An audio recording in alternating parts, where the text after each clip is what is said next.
Hi, everyone. This is Don Davis. I'm your host of Supply Chain Secrets. In this episode, we bring back everyone's favorite guest host, Caroline Weaver. Caroline was recently with us talking about the history of shipping. And in this episode, we're talking about 2022 and our year in review. So the first thing we do is we talk about what happened in 2022. What kind of observations did we make? What were some of the things that were most prevalent? And breaking down some of the reasons as to why we thought what happened in 2022 happened. And then we start to talk about 2023 and we say, okay, based on what happened in 2022, what did we learn? And can we use some of those things in our discussions as we look forward in 2023? Maybe there's some different strategies out there. Maybe there's some different thought processes. And maybe I need to start to think about, if this happened, how can I use those learnings into what I do in 2023?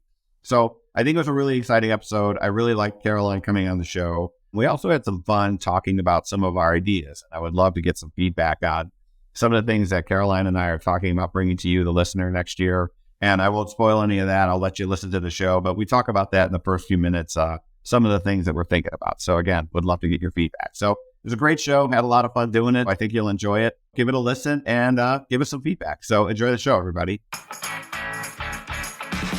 You are now listening to the Supply Chain Secrets Podcast with Don Davis. Hi, everyone. My name is Don Davis. I'm the Senior Vice President of MBO Experience here at NYSHEX and former executive of Hapag-Lloyd and CMA CGM. And welcome to another episode of Supply Chain Secrets. In today's episode, back and better than ever, our guest co-host once again is Caroline Weaver. Caroline Weaver, welcome to the show. Thanks for inviting me back. I'm glad to be here. All right, cool. So this is the second time you're here. And for those that might not have caught your first episode, why don't you just reintroduce yourself so people know who you are? Yeah, definitely. So I started in the industry about 4 years ago. My first couple of years were at Flexport. I did some operational work, and then I moved over into the contract digitization space, working on the procurement operations team there. And then as of January 2022, I came over to NYSHEX. I've been working here as an account manager for our NVOCC team. So excited to be here. Yeah, great. And for those that might have missed it, Caroline was a guest host for our History of Shipping Part 1 episode. We plan on doing a Part 2 and some other things. And Caroline, I don't know if you want to share some of your ideas that you had for future episodes, but they were your ideas. So I'll let you go ahead and talk about it. Well, yeah, I think it'd be fun to have some shorter form episodes. So maybe do some smaller things, like 15, 20-minute episodes. I think you called them snack-sized. Snack size, yes, that's what the term was. But I think it'd be fun to talk about different things related to the industry, maybe stuff that's more obvious to people that have been around for a long time and have been working with carriers for a very long time. But I think doing something on surcharges would be kind of interesting because that's a whole thing. And if you don't know anything about it, it just seems crazy when you first hear about it. And it'd be fun to talk about different types of ships, I think. I learned recently about semi-submersible vessels. So they basically go underwater to retrieve things like oil rigs and stuff. It's really interesting. And I think you have some experience shipping automobiles, what that's like. I think that would be cool to share with everyone. Yeah. So we have some other ideas kind of on the back burner. Yeah, I love that. So I've already had some feedback that snack-sized episodes would be welcome. So again, shorter things, specific topics. I love the idea of talking about surcharges, and it might be like slight snack size, slight history, because I think there's some history with surcharges and the way that's evolved. And I could talk a little bit about carrier thoughts on surcharges. I think they're talking about different vessels is interesting because Ro-Ro, I think, is something that people may not know too much about, but there's container shipping, Ro-Ros, et cetera, these semi-submersible things. So I think it's interesting. I love the ideas. And again, for those listening, give us feedback if there's something you want to hear about. Happy to talk about it, but we have some ideas. So really looking forward to having those discussions. Yeah, and I think we're not limited to talking just about ocean cargo. We could venture a bit into things like rail or just generally how did products go from point A to point B? What are all the steps? Maybe a quick overview, try to keep it like 10, 15 minutes, but definitely want to hear from the viewers what's interesting to you and what you want to hear about. And maybe, Caroline, we talk about like freight forwarders and MBOs because, you know, that's kind of your jam. You know, you came from that space.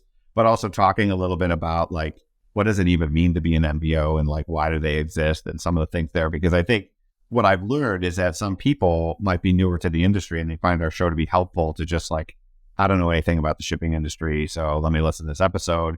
And it turns into a bit of an education. So that's been great. Yeah. So I'm ready.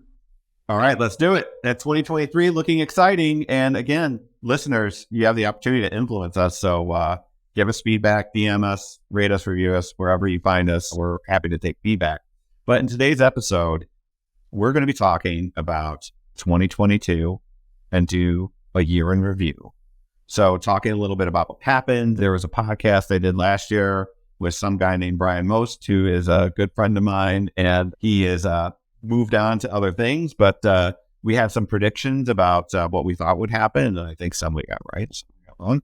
But we're going to talk a little bit about what transpired this year. And I think what might be interesting is to unpack a little bit about not only what happened, but what have you learned and how can you use that in 2023? How can that be part of your strategy based on what happened? So if that's okay with you, Caroline, I think let's get going. Yeah, sure. Let's go. So, I mean, what is your perspective on, I certainly have a perspective on 2022, but certainly from your point of view, like, is there anything that's top of mind when you think about this past year as it draws to a close? The funny thing about this year is that it was pretty chaotic. We started the year with really high freight rates, and about summertime, I think, rates have started dropping off, and now rates are very low going TPEV and other trade lanes. But I think when I was speaking to you about this, you were like, oh yeah, it's going back to normal, more normal. And I'm like, oh, there is a normal. Because from my perspective, I've started in 2019 in the industry. So my normal is very skewed. But I'm curious to hear your thoughts on it too, if it's returning to more of a normal or if it's still, we're still in for a bumpy ride for 2023. Yeah, I think that, first of all, what happened this past year is just incredible because in 2020, there was COVID and shipping stopped for a while. And then in May of 2020, things started to really pick up. And then it just didn't let up until 2 years later. And then in the summertime, demand dropped off and you saw all this capacity out there. And then the rates dropped as quickly as they rose, which is really surprising. I think most people I've talked to are surprised at the way rates fell, and you could argue whether or not that was necessary. And we can talk about maybe some strategies around like, why would you do that? Why would you go from 10,000 to like less than 2,000 in the course of a couple of months? And I think there is some rationale there, but I think it's going to continue to be volatile in 2023. And I'll talk about some reasons why.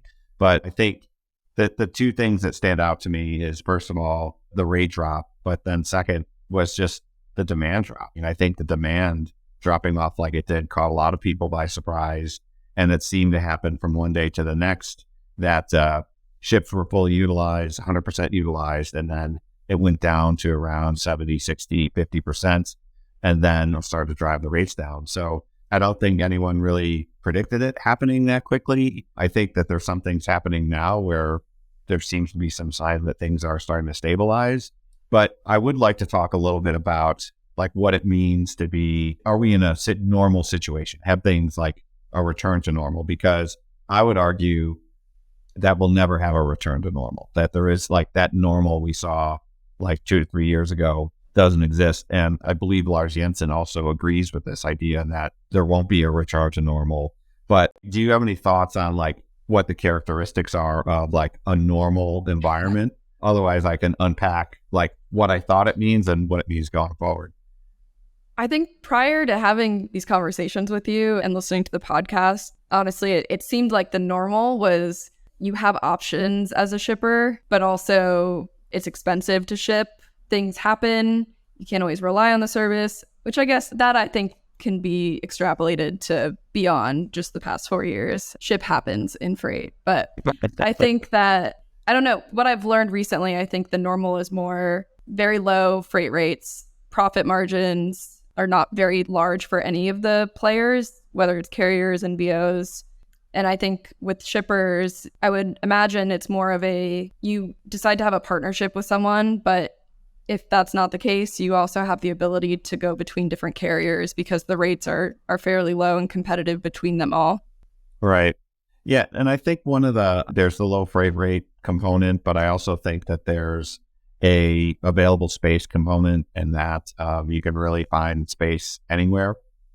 So it feels like as a shipper, maybe you don't need to do any type of contracting. You could just simply live in the spot market and get the low freight rate and get all the space you want. Now, I would argue there's a risk to doing that because I don't believe that the rates are going to stay this low forever. I mean, that's logical.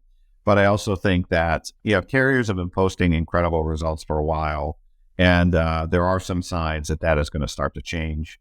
And I think as that starts to change, there's going to be increased pressure to do something about it, that it's going to be difficult to go from making $4 billion a quarter to losing hundreds of thousands, maybe millions, could be billions in a quarter. And I think if I'm a carrier, I see that there's enough cost headwind out there.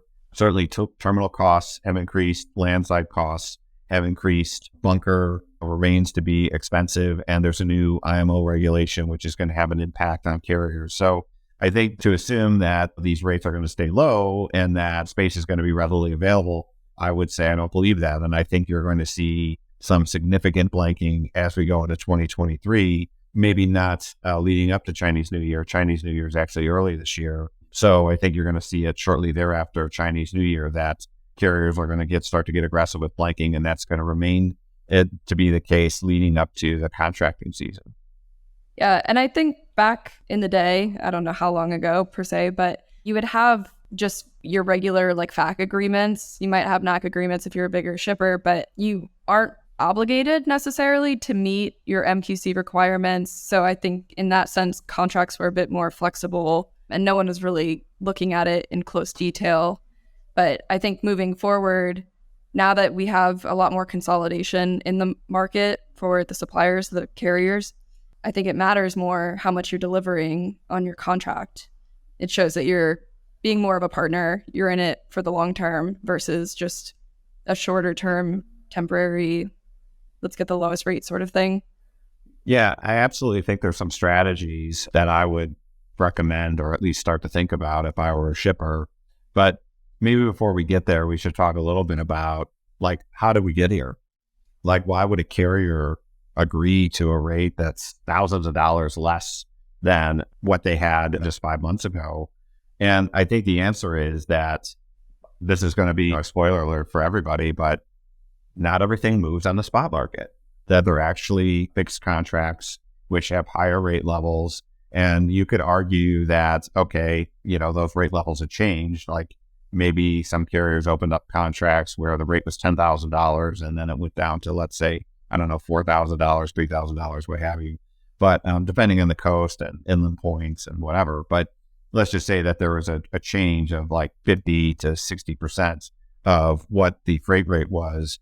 And you think about that. And if I'm a carrier and let's say my strategy is to have 60% of my cargo into fixed contracts and 40% spot market, well, that 60% that I have locked up probably pays for the ship entirely. So you would say, if I'm a carrier, that any incremental revenue that I could get from a spot rate actually is adding to the bottom line, because all I have to really pay for is the lift onto the ship and lift off to the ship. But any of those variable costs associated with the container, because all of my fixed costs have been paid for. And so that additional revenue is incrementally going to add to the bottom line. So I should push for a higher utilization because I have this cargo that's moving under contract, which is going to help pay for everything. So I think that's been pretty clearly the strategy of some carriers to say hey, I just did the math. It makes sense for me to do that. I think in the long run, when you start to look at contracting in the next cycle, those rate levels aren't going to make sense because of those cost headwinds I already mentioned. And I think there's going to be other implications from IMO that perhaps we haven't seen completely unfold because that's not totally understood at this point either. Yeah, I think it might be interesting to talk a bit about the NAC-FAC difference. So when you're saying that most carriers rely on the NAC fulfillment for their ships to cover the cost, Are you referring in present day circumstances, or is this has been the case? Is it because they can rely on that cargo to actually move? I think that might be interesting to talk about. Yeah, and I think today I would say it's more the named account contracts are the ones, those fixed contracts. So if it's direct agreement with the shipper or it's an NVO that has an agreement with shippers, those contracts are the ones that were probably signed at a higher rate level.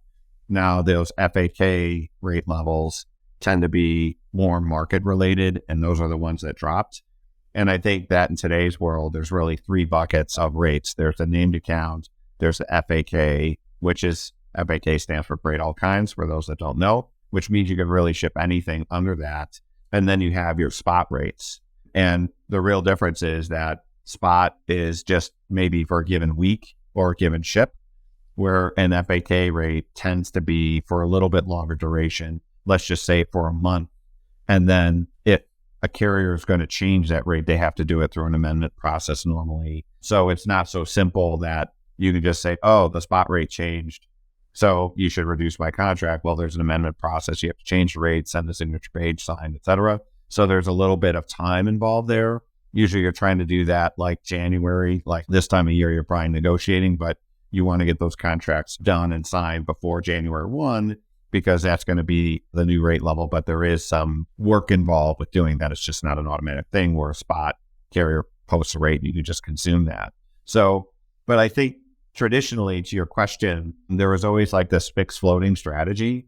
And I think it was market conditions were always different. And a carrier would go into a cycle and say, I want a certain percentage of my ship to be fixed, and I want some of it to be floating, because the historical view on this is that the floating rates were sometimes below market and sometimes above market. So in those peak seasons around Chinese New Year, around Golden Week, around the peak season in the summer, that tended to be a higher rate level.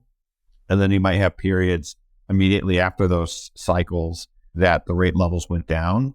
So it's just going to be a variable rate component, whereas the named account rate levels were a lot more flat. So they didn't really go up or down. I mean, there might be a bunker component or something that will just nudges it up or down, but you didn't see the same type of swings.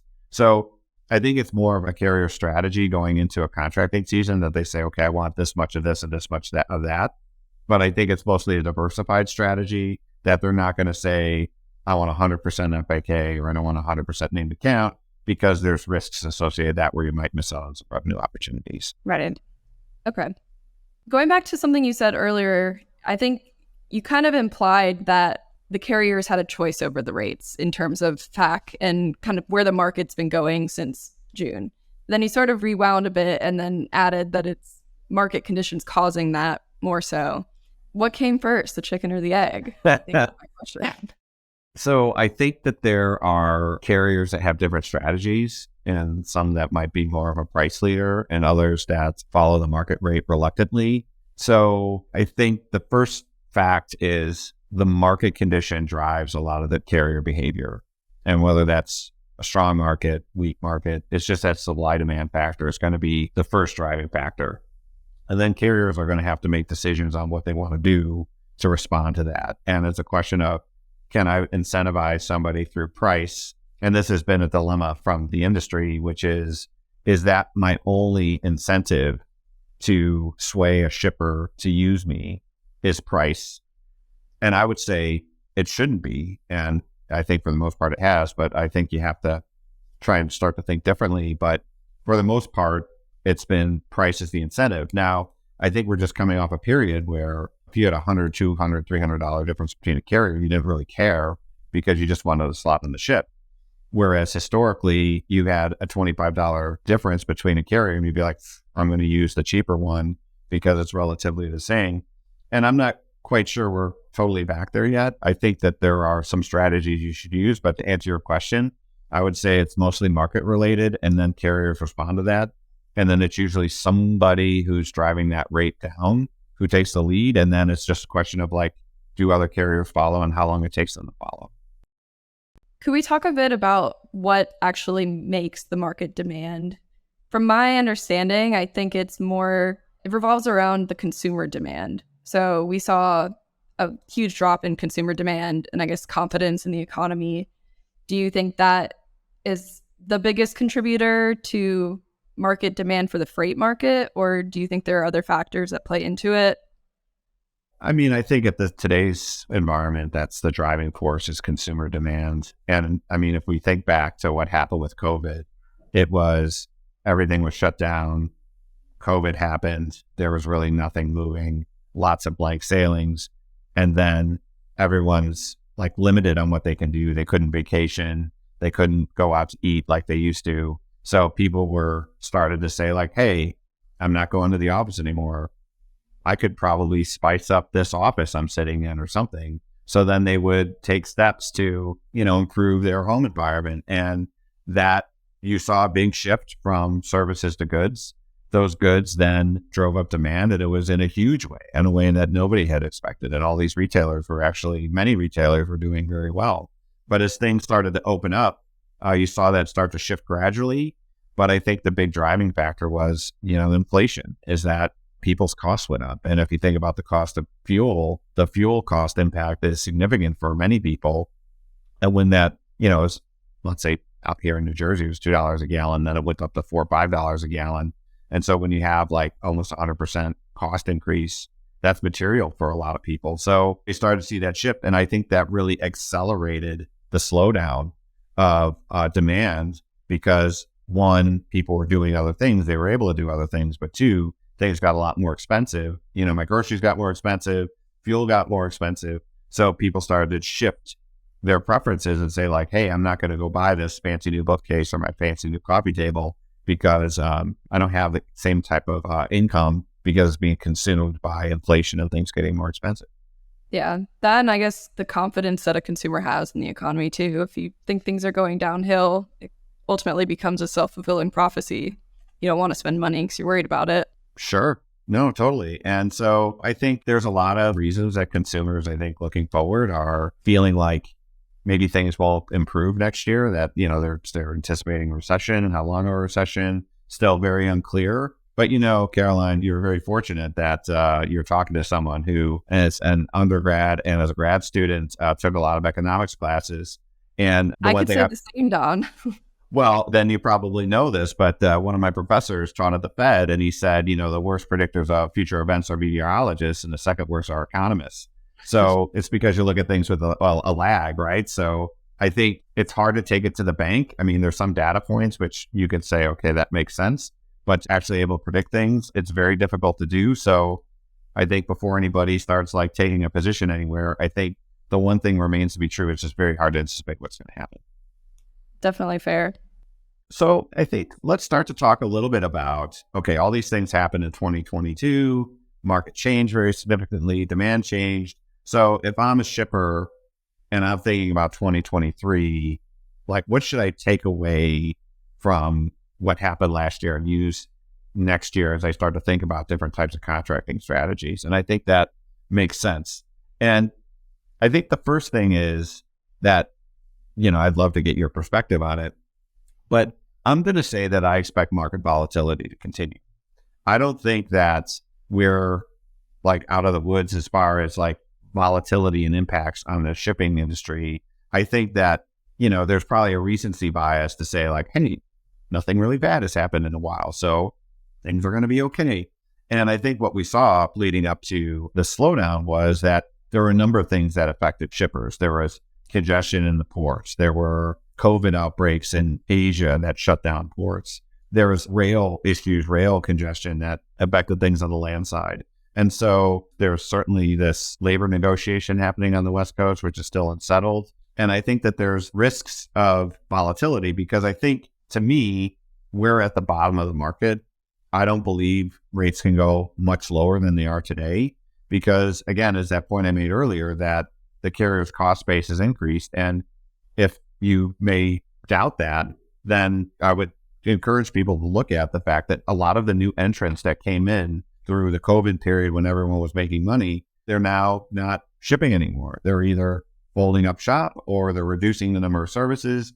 And I think that's just a function of like, it's very expensive when they took on those long-term charters and it's no longer profitable for them. So, I mean, that's an extreme case, of course. I think they're not as competitive as some of the bigger carriers. But the point being is that if you come from a higher cost base, which I think most carriers are, it's going to be very difficult to sustain these rates that are very low. Yeah.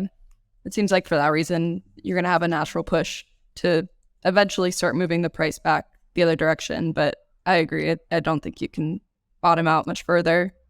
No, I think it's one, like, how much lower can you go? I mean, at one time there were rates below $1,000 some years ago. I think those days are gone, that you can't really ship things below $1,000. I mean, maybe there's like an extreme case where there's some space on a ship and someone's desperate to fill it. They might offer a one-time thing, but I'm talking about structurally that you have a rate of $950, $800. I don't think that's going to happen, again, for reasons I already stated, which is why I would say if I were a shipper, and again, I'm not, work at a technology company, but my opinion is it's probably a good time to start thinking about contracting with carriers and talking about, like, if I'm ready to enter into some new contracts, maybe I start to have those conversations now. And I think there's really two reasons for that. The one is rates are low on the spot market. On long-term contracts, they're certainly higher, but I think it's also this idea of being a shipper of choice. And this is something that we had talked about in last year's episode, is that being a shipper of choice is still a thing, and building partnerships with carriers matter. And I think maybe things have turned around, as a very carrier dominated market, they were in control. Now it's maybe more of a shipper dominated market that they have control. But I don't think it's about beating up your vendors, because that's a losing battle. I think that you have to look at things and say, hey, I have some cargo, I have some contracting. Let's start to talk about what we're going to do over the course of the next year. And maybe there's some things that carriers want, but to build those relationships. A year ago, it felt impossible to build those relationships with carriers because, and there's all kinds of freight available, it's very easy to get high freight rates and everybody wanted to ship with you. Well, now that that's changed, I don't think you can be so short term. I think that's a real mistake if you're a shipper, because again, things will change. I don't know if it's going to be in the next 2 months, 6 months, 2 years. I don't know. But it's important to build those relationships, because if I use my supply chain strategically, and that's going to be a strategic advantage over my competitors, then I want to make sure I'm really taking advantage of the market and saying, okay, I don't want to be the lowest paying guy, because that's not, I think, a good position, because I don't think carriers tend to prioritize somebody who's paying the lowest rate. Maybe they do, but I don't know that I've really seen that. But it's about thinking about, hey, what's fair? What's a reasonable cost? But starting to, again, build those partnerships. I think that's critical, because, again, I think things will change. There will be a period next year, and this is my prediction, Caroline, there will be a period next year where getting space will be difficult. And if you want to just wait for that to happen and say, hey, I thought we were friends, I thought we were partners, it's too late at that point. I think you have to do things now to protect yourself, because again, if those supply chain is part of your strategy, then I think you really need to leverage that. Yeah, I think there's going to be an increase in blank sailings based on what I've researched recently and what I've been hearing from some other industry experts, aside from you, Don. But I think probably shippers are having these conversations, or at least thinking about their tactics going into negotiation season for the 2023 contract year. But yeah, I think it's important to keep the perspective of you get what you pay for. Like, lowest cost isn't always going to be your best option. We've seen how the supply chain can fail. And so having that almost like insurance policy built in, if you're not the lowest paying, you might have a better chance at faring than perhaps the lowest paying shipper. Yeah, I think that it's a little hard to argue that service delivery is important to you if you're chasing the lowest cost option. And I think that there's a point to be made that my rate was $10,000, and I know that the rate is now, $4,000. Inclined to say that's a $6,000 gap. I got to close that for whatever reason. I have pressure internally, et cetera.